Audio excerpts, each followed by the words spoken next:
Channel seam அல்லது slot seam எப்படி stitch பண்ணுறதுன்னு பார்க்கலாம். 3 பீஸ் ஆஃப் கிளாத் எடுத்துப்போம். அதில் 2 ஒரே மாதிரி சென்டரில் உள்ளது கான்ட்ராஸ்ட்டாக எடுத்துக்கலாம்.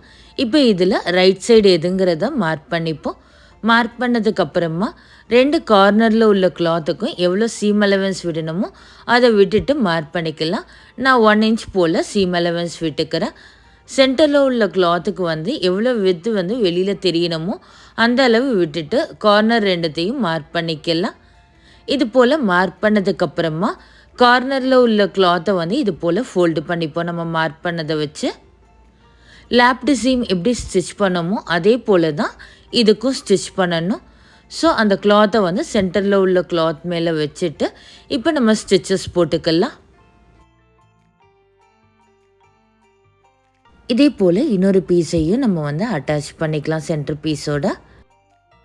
ஸ்டிச்சஸ் எதுக்கெல்லாம் நம்ம யூஸ் பண்ணுவோம்னாக்கா ஸ்லீவ் பேட்டர்னுக்கு, நெக் பேட்டர்ன், இல்லைனாக்கா ப்ளவுஸ்லேயோ இல்லை சுடிதார்லேயோ டிசைன் பேட்டர்னாகவும் இதை யூஸ் பண்ணிக்கலாம்.